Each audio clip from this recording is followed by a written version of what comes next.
happens again. There is first a purification time, then there is renewal time. We are getting very close to this time now.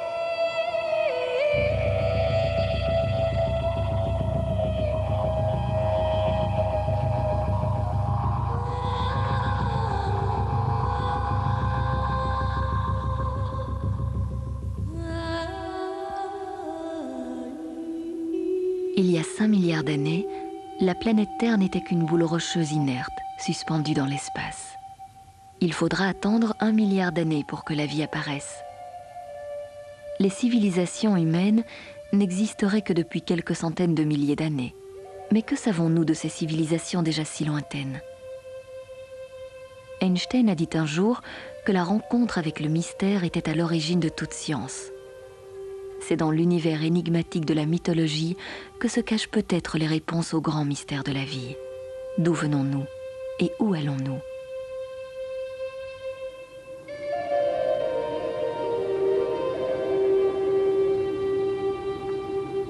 La légende raconte que les premiers habitants d'Amérique étaient les survivants d'une civilisation très développée, balayée par le déluge. Au Mexique, de très anciennes inscriptions relatent une série de désastres qui auraient frappé la Terre. Les ruines sont toujours là, témoins d'une riche culture aujourd'hui disparue, et les mythes de ces cultures ancestrales, quant à eux, continuent de se transmettre de génération en génération parmi les rares Indiens survivants.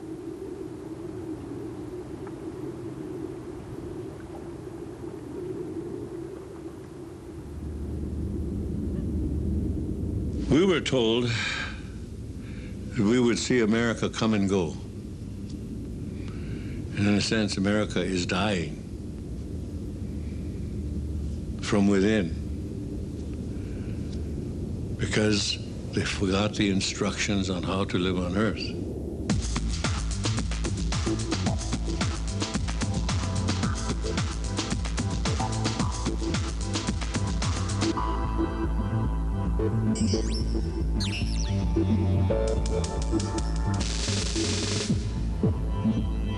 Here in Hollywood, anything more than a year ago is ancient history, and any more than a year from now is too far away to be relevant.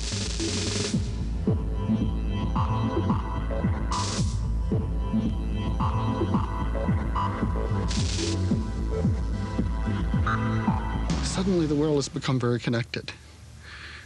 Now I can move from any part of it to any part of it in less than a day. I can pick up my phone and I can talk to anyone. I can look on the internet and look at what literally millions of people are doing all over the world. It's a very different kind of society we have now, and it's changing people.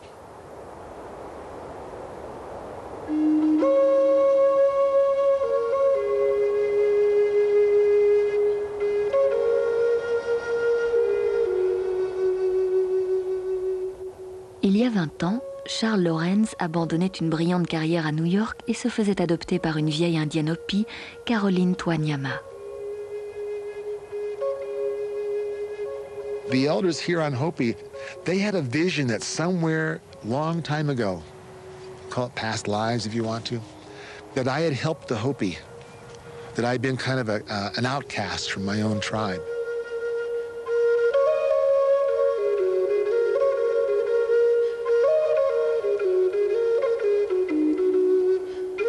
In one way, I was at the peak of, or approaching the peak of a very fine place career-wise in New York City. My office was in the Plaza Hotel. It's so funny, as we change perspectives of life. A lot of what I was doing before looks like it was just a skeleton dancing in the wind. You know, it had very little substance to it. In hindsight, I think, here I am, this orange picker kid from California, you know. How did this get to happen for me? I just had no sense that this was even in the dance card. You know, this was an offering for life. Le mot indien Hopi signifie paix. Selon la légende, les Hopis sont les premiers habitants d'Amérique. Au début, ce sont des nomades. Puis plus tard, ils s'installent en Arizona pour fonder Oriabi, le plus vieux village des États-Unis. Toujours selon la légende, c'est à cet endroit, en l'an 1100, que le prophète Marshaw leur est apparu pour la première fois. Il leur déclare qu'ils sont le peuple élu et leur donne la permission de s'installer sur la terre sacrée. Avant de les quitter, il leur confie des tablettes qui racontent l'histoire et l'avenir de l'humanité. Voilà près de 1000 ans que les Hopis possèdent les tablettes sacrées. On commence seulement depuis peu à déchiffrer les symboles et le sens de ces vieilles légendes et de ces prophéties.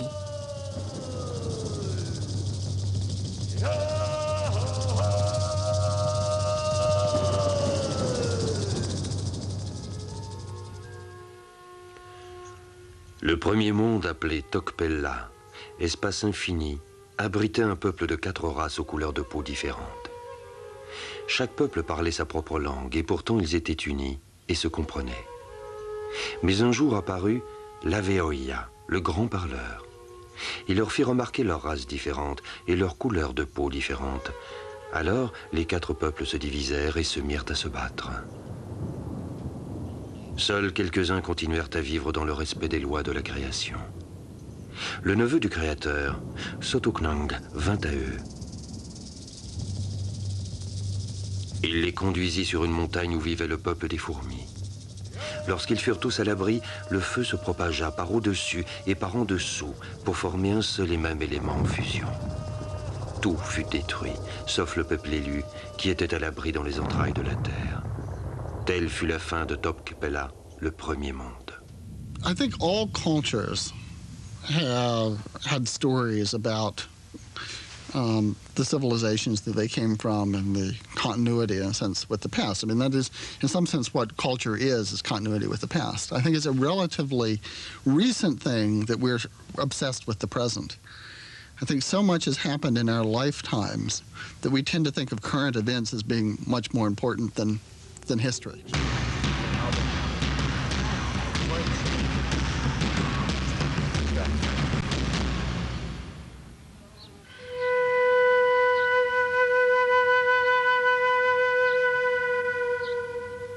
In 91 years, you've seen a lot of things happen.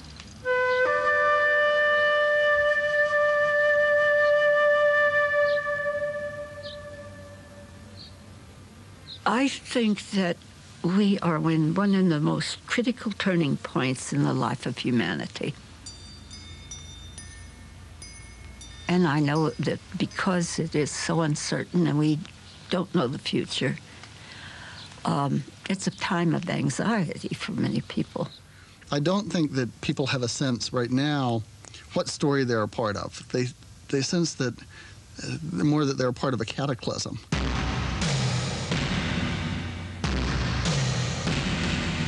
If one reads the Bible, there are some people who still do.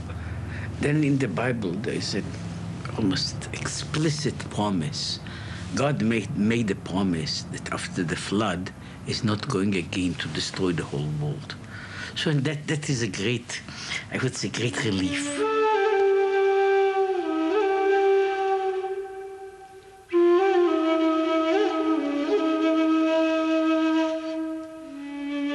On the other hand, it doesn't say, and nobody is promising it, that we won't do it on our own. Now we have the technology. Now, the point is that atomic bombs are only one of the very many means that we people have in our disposal to destroy a world. Everything is coming to a time where prophecy and man's inability to live on earth in a spiritual way will come to a crossroad of great problems. It's the Hopi belief, it's our belief that if you're not spiritually connected to the earth and understand the spiritual reality of how to live on earth, it's likely you will not make it.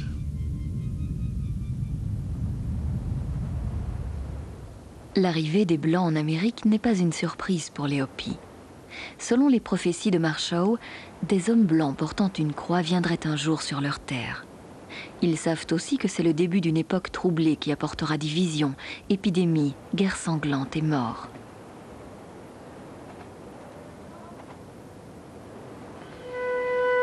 When Columbus came, that began what we term as the First World War.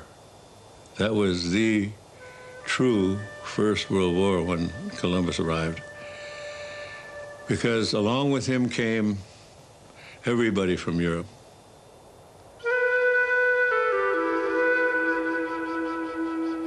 By the end of the Second World War, we were, in America, we were only 800,000. From 60 million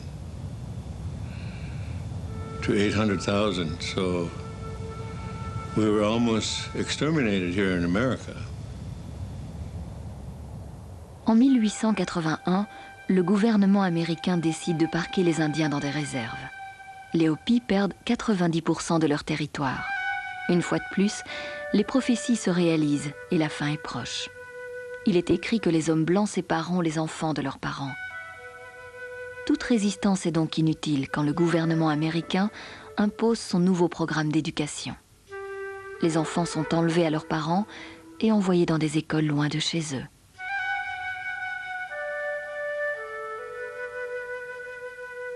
Grandmother,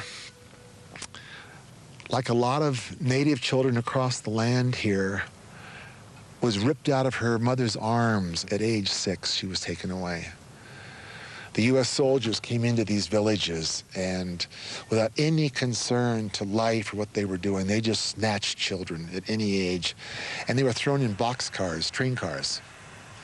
It was just a very educated form of genocide on one level that these teachers put these kids through. But Grandma didn't see her folks for 17 years. She didn't come back to Hopi. Petit à petit, l'éducation forcée des enfants porte ses fruits. Les Hopis se divisent entre traditionalistes et progressistes. En 1906, le conflit éclate et les traditionalistes sont expatriés d'Oriabi. Ils laissent tout derrière eux, n'emportant que leurs précieuses tablettes prophétiques. Non loin d'Oriabi, ils s'installent près d'une source et fondent un nouveau village, Hautevilla. Lors d'une cérémonie solennelle, ils jurent de respecter les traditions ancestrales et, en temps voulu, de transmettre au monde les prophéties et les avertissements de Marshall. Caroline Twanyama est une indienne Hopi. Elle a appris l'anglais lors de son écolage forcé et est devenue le porte-parole des anciens de la tribu. Grandma had a destiny to be a spokesperson. And she opened the doors for many, many Indian tribes around the earth to get their voice spoken in Geneva. I became a caretaker, a guardian during the travels of these elders. And then when I was traveling with Grandma, she would never leave here without sitting in council, and the elders would pray for days what was to be said out in the world. And when the time came that she got so sick she couldn't come anymore, we went through actually a legal adoption, not just a ceremonial adoption, because I had to have papers signed by Carolyn Twanyama to say, this is my adopted son. I'm sending him here to speak on behalf of the traditional Hopi.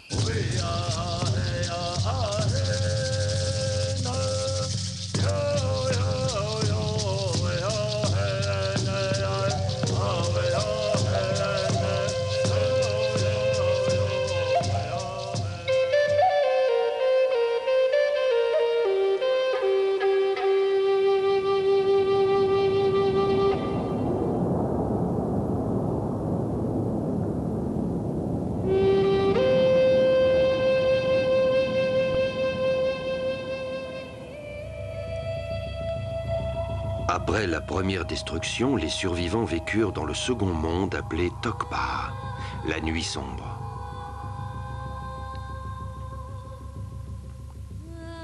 Ils construisirent des villages, reliés par des chemins. Ils se servirent beaucoup de leurs mains et firent des réserves de nourriture, comme les fourmis.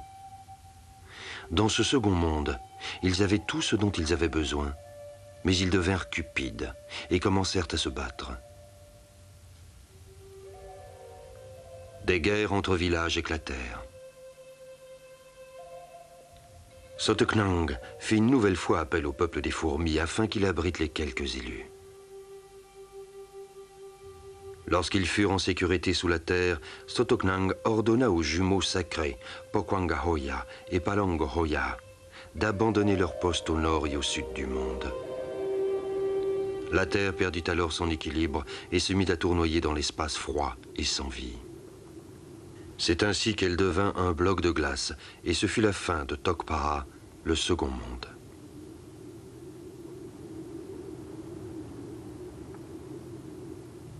Now's an interesting time because we've really just gotten technology. And I mean just in the last 100 years or so, which is a moment of time, historically speaking.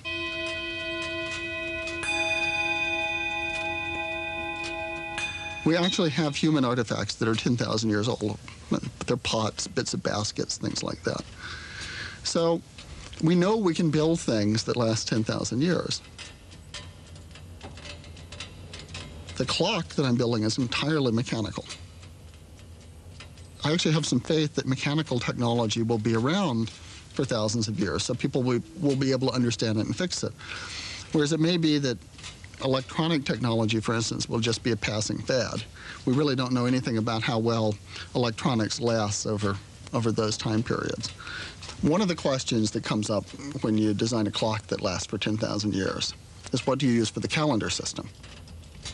There are great differences in the calendrical systems of the various cultures on Earth. The Hebrew calendar is registering the year 5970 as of September 1999. They are approaching the so-called 7th millennium. The Chinese calendar is into the year 4650 something. They're within 40 years will be approaching their 5th millennium. The Islamic calendar only shows the year 1420.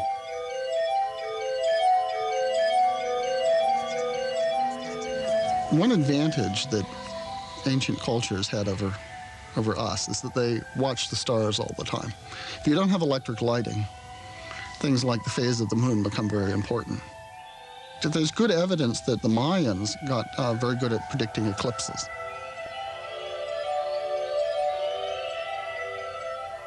Les Mayas étaient de brillants astronomes. 1000 ans nous séparent d'eux, mais ils pouvaient calculer le mouvement des planètes avec une précision qui n'avait rien à envier à nos calculs modernes. It turns out that one of the only calendar systems which makes sense is the Mayan calendar system. An interesting thing is that that calendar, too, is about to come to the end of one of its very long cycles. I think the biggest mystery with the Maya calendar is this 2012 date.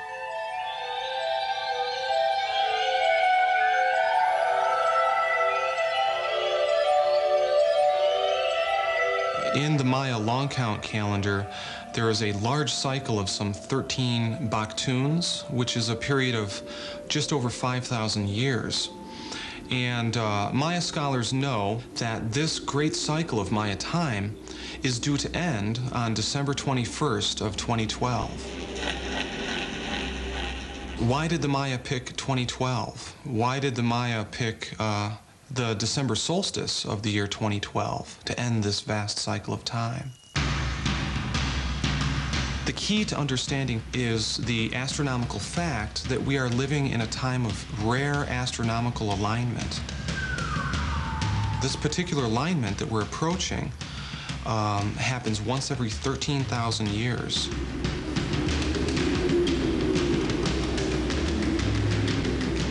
I think that we can understand these galactic dynamics by looking closely at the Vedic cosmology. And their insight is that 13,000 years ago was the Golden Age. And then we start moving through a period of yugas, or world ages, descending from the Golden Age through the Silver Age to the Bronze Age. We are now in the Iron Age, the darkest age, Kali Yuga.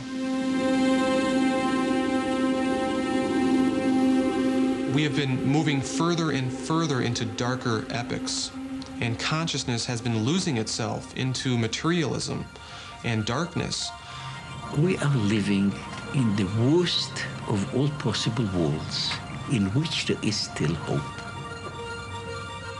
The good news is that we are just about to turn the corner. The galactic alignment of 2012 is the end of descending Kali Yuga, and we will turn the corner to begin the ascent phase towards the next golden age. A human being is something that is unique in that it has its legs on earth, but it has a head that at least can look at heaven. أشهد أن لا إله إلا الله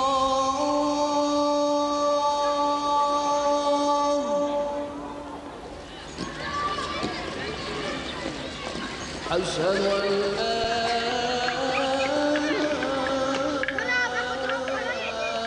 There is a period of time in schools in which boys and girls are fighting each other and cannot stand each other.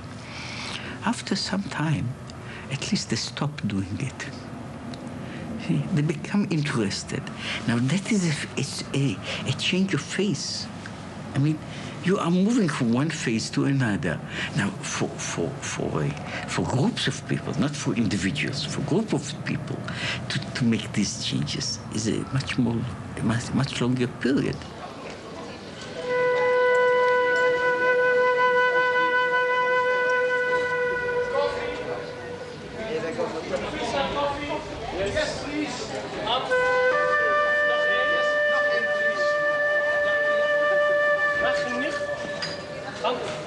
We're still in the religious struggles of human consciousness, but slowly moving towards the age of Aquarius in a so-called vacuum or change over from the influence of Pisces, which is basically religious.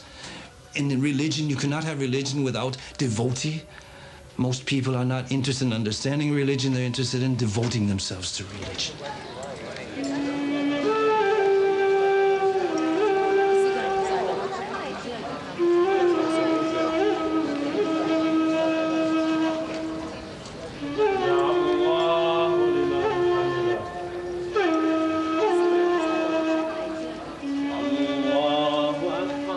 We listen so little, you know, and what we hear, we misinterpret.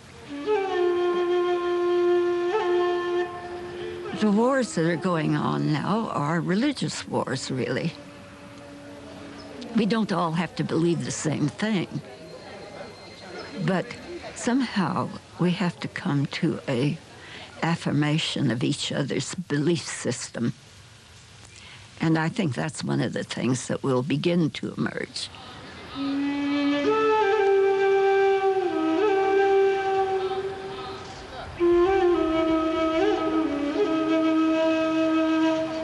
I was passing yesterday to a newly cut road. So it was bare rock about 5 years ago when they cut it. Now I see that in the cracks of the rock, plants are beginning to grow. Nobody put them there, but there were seeds flying all over, and some of them finds the most minor crack, and they begin to flourish. So in 10 years' time, in 20 years' time, you will see the green wall where there was a bare rock.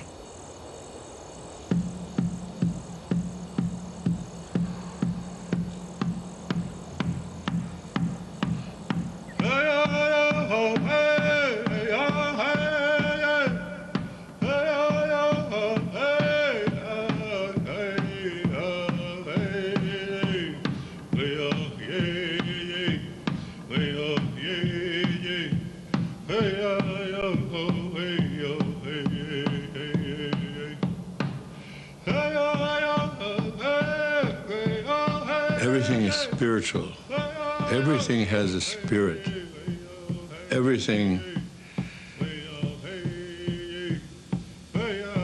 was brought to you by the Creator, the one Creator.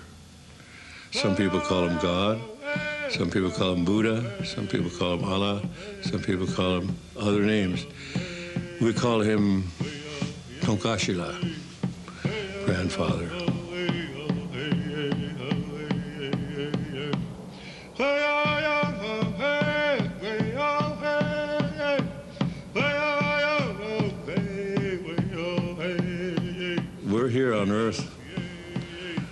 a few winters. Then we go to the spirit world. The spirit world is more real than most of us believe. The spirit world is everything. Le troisième monde s'appelait Kuskusha, perdu à jamais.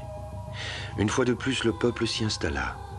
Les habitants se multiplièrent tant et si bien que des villes, des pays et toute une civilisation très avancée se développèrent. Hélas, ils utilisèrent leur pouvoir créatif de façon diabolique et destructrice. Ils construisirent les Patuvota, des boucliers magiques, et les firent voler dans les airs. Ils utilisèrent les Patuvota comme des armes et se livrèrent bataille. Voyant cela, Sotoknang ordonna aux élus de couper de grands arbres aux troncs creux, de se glisser à l'intérieur et de s'y enfermer hermétiquement. Il provoqua alors le déluge sur la terre. Des vagues aussi grandes que des montagnes roulaient sur le monde. Les continents se fissurèrent et coulèrent au fond des mers. Finalement, la tourmente cessa. Et lorsque les élus ouvrirent leurs abris scellés, ils se retrouvèrent sur un minuscule morceau de terre, au sommet de la plus haute montagne. Alentour s'étendait un immense océan. Les villes, jadis si fières, gisaient à présent au fond des mers. Telle fut la fin de Kuskusha, le troisième monde. L'histoire du déluge est la plus répandue dans tous les anciens mythes. Dans la Bible, Noé survécut au déluge. Prévenu à temps, il put construire son arche. Des histoires similaires apparaissent dans presque toutes les religions du monde. On en retrouve même parmi les tribus et les peuples les plus isolés. Il est très possible qu'un déluge ait réellement existé. On a d'ailleurs détecté dans des échantillons prélevés au Groenland que la calotte glaciaire s'est mise à fondre il y a environ 9500 ans. Il n'est donc pas étonnant de rencontrer des récits de déluge dans les mythes si de tels événements se sont réellement produits.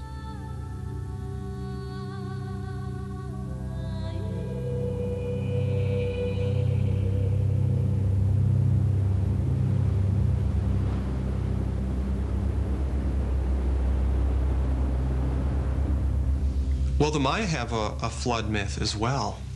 It was the end of the previous world age was destroyed by Huracan, heart of heaven. It's a very interesting story that strangely speaks to our own dilemma today. Human beings alive during that world age, they had various utensils, but they did not give thanks for everything that they had. So their tools rose up against them and destroyed them. And then Huracan sent the flood over the earth to wipe it clean so we could begin again.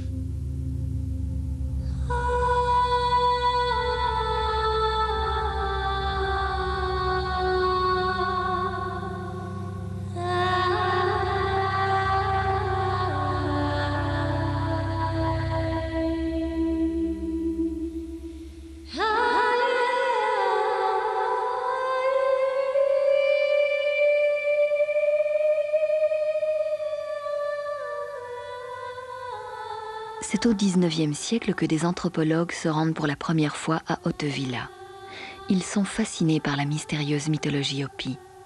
Ils trouvent cependant les prophéties de la fin du monde un peu surréalistes, trop fantasques pour être vraies.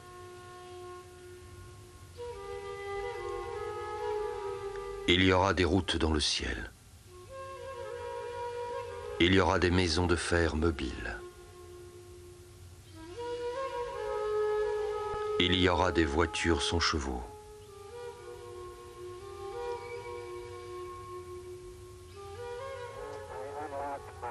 Les hommes pourront se parler dans l'espace.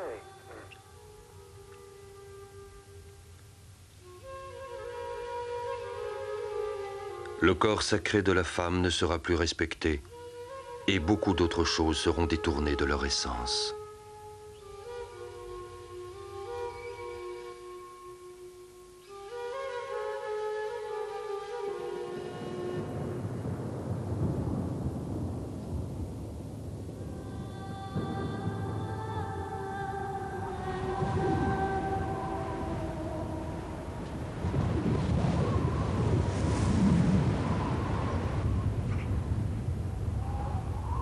Why did the white man create all of these things?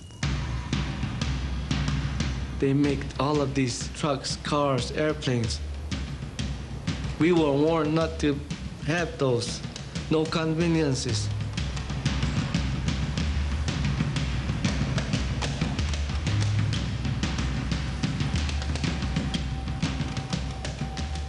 En 1998, Dan Emma est morte à l'âge de 107 ans. Elle était la dernière indienne Hopi expatriée d'Oriabi.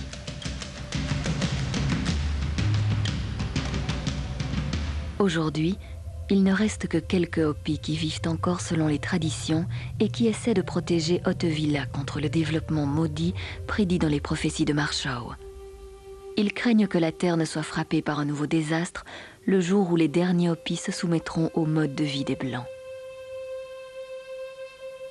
The issue is that Haute-Villa, in the mind of its foundation, is a shrine.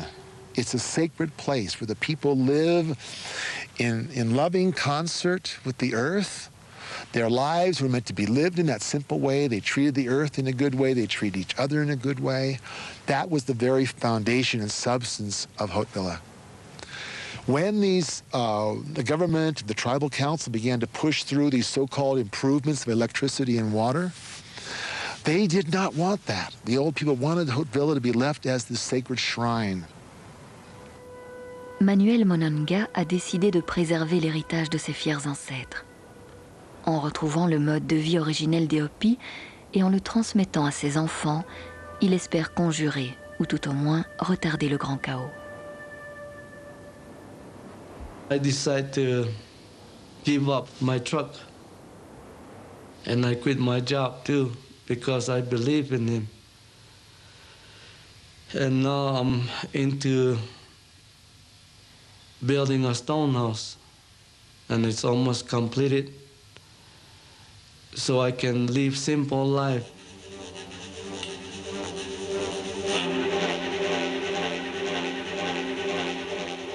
I feel sad for the world.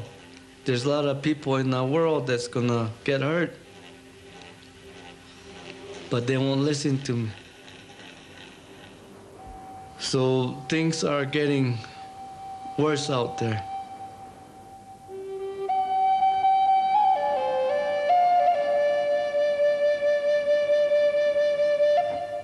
Under these mountains, they're just beds of coal.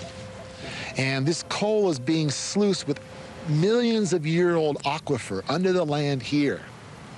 That coal gets sluiced over to Las Vegas, and which is a city that to me is a hallucinogenic nightmare because it's in an unnatural place, it's in a desert, consuming enormous amounts of energy, wasting water, a very, very vital resource of the earth that is diminishing.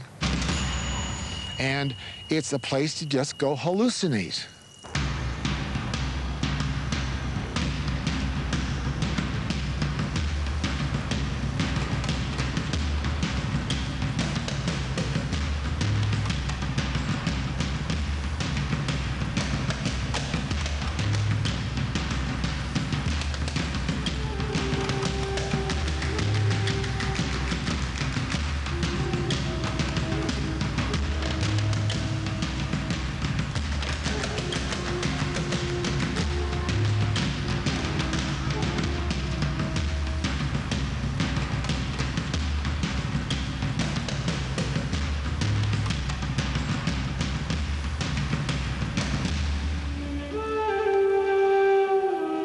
Over 95% of our body is water.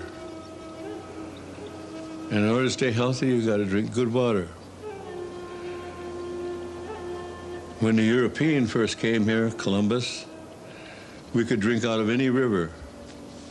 If the Europeans had lived the Indian way when they came, we'd still be drinking out of water because the water is sacred. The air is sacred. Our DNA is made of the same DNA as the tree. The tree breathes what we exhale. When the tree exhales, we need what the tree exhales. So we have a common destiny with the tree.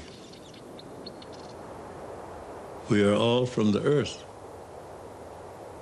And when the earth, the water, the atmosphere is corrupted, then it will create its own reaction. Mother is reacting. In the Hopi prophecy, they say the storms and floods will become greater.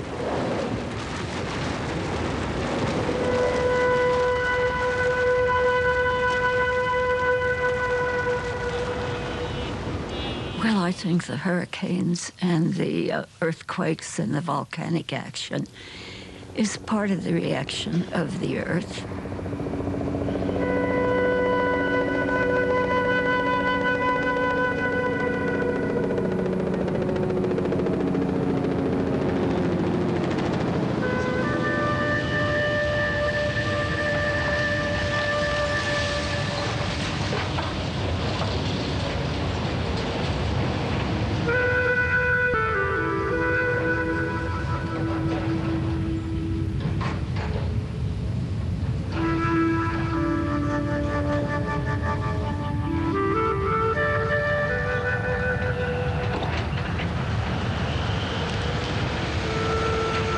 Wherever there is a disaster, there is a congregation of people from all over the world who come to help. I understand the Turkish people were astounded at all the people that descended on them to help at that time. They bring people together.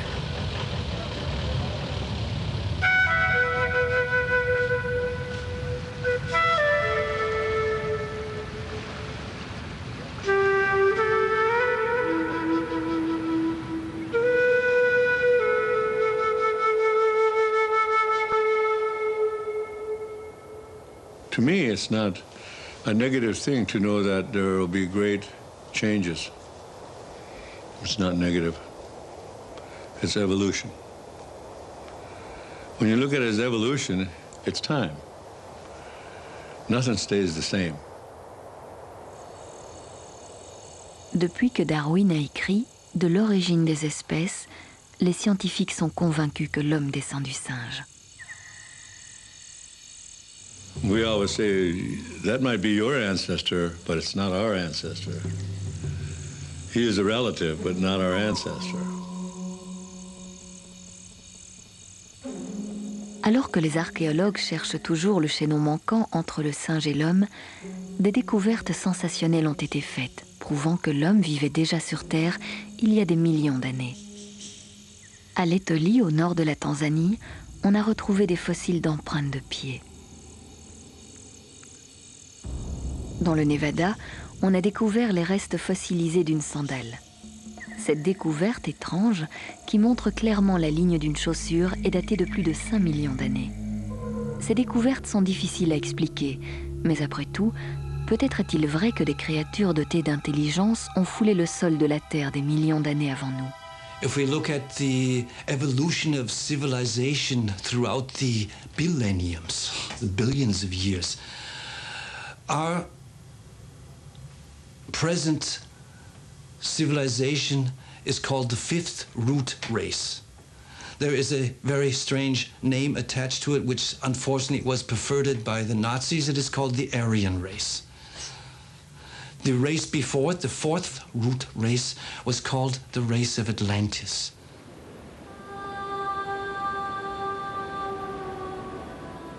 De nombreux livres ont décrit le continent légendaire de l'Atlantide. Platon a écrit qu'il était plus grand que l'Asie et la Libye réunies, mais il n'indique pas sa situation. Selon la légende, l'Atlantide était habitée par une civilisation hautement développée, en possession d'une technologie avancée.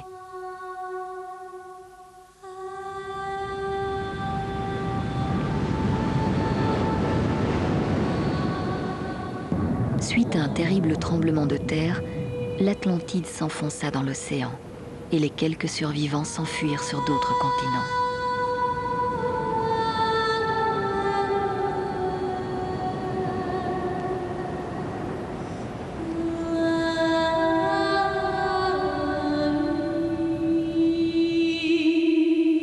I firmly believe there was the civilization of Atlantis with telepathic powers, with connection to space travel, life on, in other galaxies, on other planets.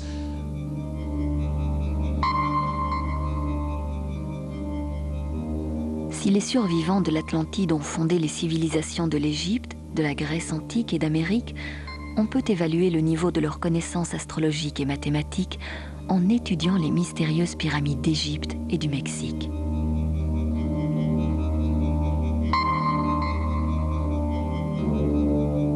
Maya epigraphers, those who decipher the Maya hieroglyphic language, are now able to read about 70% of the hieroglyphs.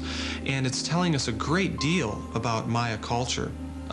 Just their architectural achievements alone indicate that they were very sophisticated in terms of engineering huge blocks of stone into place in order for these very subtle astronomical alignments to take place. There is an unknown aspect to that alignment, and it indicates that the Pyramid of Kukulkan is a type of precessional star clock. Les deux séries de 91 marches de la pyramide de Kukulkan représentent le nombre de jours entre les équinoxes de printemps et d'automne. Elles symbolisent la période de l'année où le jour et la nuit sont de durée égale. À chaque équinoxe, on peut observer un phénomène surprenant. Lorsque les rayons du soleil éclairent le sommet de la pyramide, un serpent de lumière se forme, descendant tout le long de la pyramide jusqu'à la tête de serpent sculptée.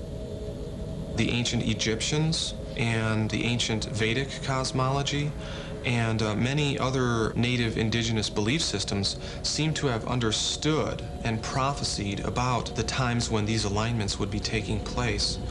And many traditions understand precession, including the Western astrological tradition, in which we are approaching the dawning of the age of Aquarius. They understand this large cycle as a type of collective human gestation. We are approaching the birth moment in that great cycle of gestation. Humanity will be forced through a gate. We talk about free will, but what free will do we have? We can either go with the process or we can rebel. That's all. Inevitably, we'll have to go with it anyway.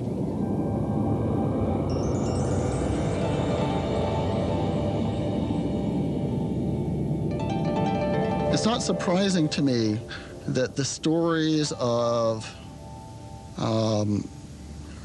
transformation of the world, renewal of the world, cataclysm, things like that, are becoming more important in every culture. Those stories were always there, but because of the time that we're in, those stories are becoming important to everybody in a way that maybe they wouldn't have been otherwise.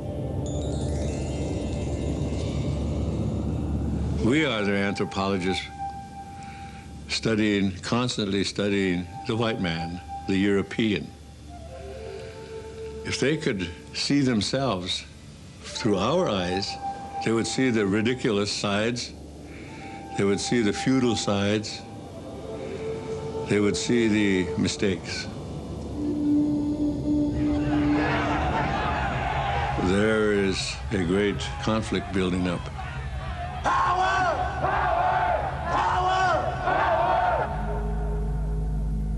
International security is a big problem because everybody has a nuclear bomb. Les prophéties Hopis nous mettent en garde contre une mystérieuse pluie de cendres qui tomberait sur la Terre et dont les conséquences seraient désastreuses.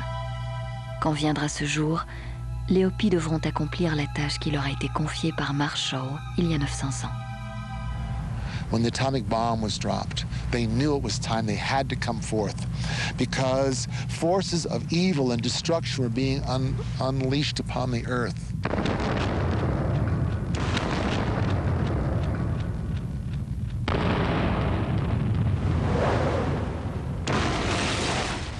Après Hiroshima et Nagasaki, les vieux Hopis se sont réunis pour choisir les 4 porte-paroles qui devront mettre en garde l'homme blanc de la Maison Blanche. Les prophéties parlent aussi d'une maison de mica, construite sur la côte est des États-Unis, où les représentants de chaque nation se rencontrent pour résoudre les problèmes du monde. C'est là que les porte-paroles Hopis devront se rendre si l'homme de la Maison Blanche ne les écoute pas. Now, in the prophecies, they were told they would go 4 times to the man in the White House. And if he turned you away, did not invite you into his house, then you would have to go to the house of Micah. And there are different interpretations how they describe that. But who knew hundreds of years ago there was going to be a UN? Les Hopis ont patienté 44 ans pour être entendus. C'est grâce à Charles Lorenz qu'ils ont finalement été reçus dans la maison de Micah. We just called the wife of Boutros Boutros-Ghali, who was then the head of the UN. And it was that moment of the window being open that we got on the calendar. Thomas Benyaka est le seul membre encore en vie de la délégation originelle. Il a vécu assez longtemps pour voir ce grand jour. Selon la prophétie, la délégation devait se composer de 4 personnes. Benyaka nomma donc 3 autres représentants, dont Manuel Monunga. In 1992, we went there and we give our Hopi prophecy, Hopi message over there that that was the last warning. If we don't stop these things, then the world will get out of balance.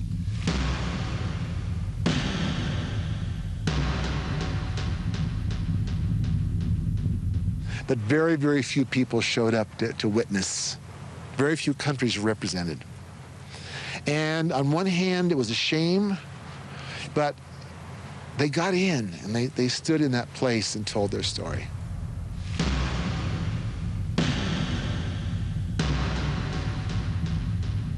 We give them 4 days, 4 months, 4 years to come and investigate.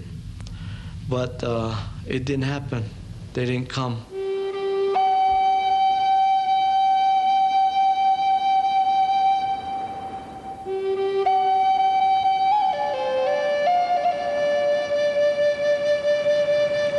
The wind never stops out here, you know? And the desert sand never stops blowing. But what happens down the road when there is no water? What happens when these things begin to happen? They're all predicted, and the signs are there. What then? Le 5e monde est à nos portes. Il sera habité par les humbles des petites nations et par les minorités raciales.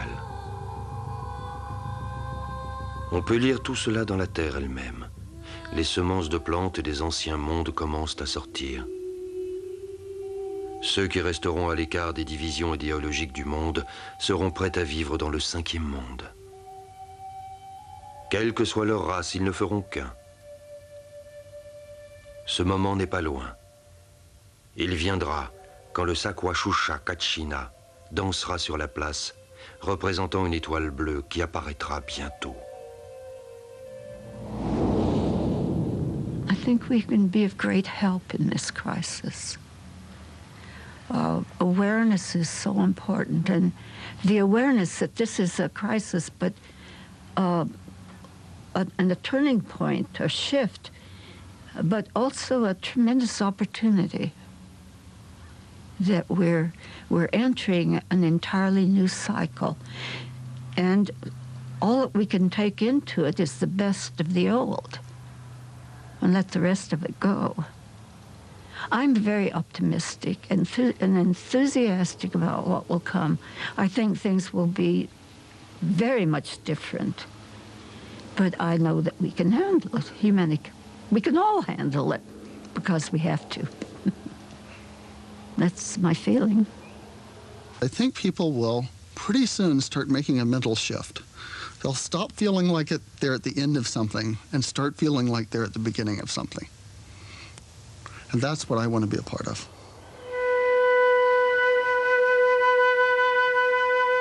You should learn how to plant something. That's the first connection. You should treat all things as spirit. Realize that we are one family.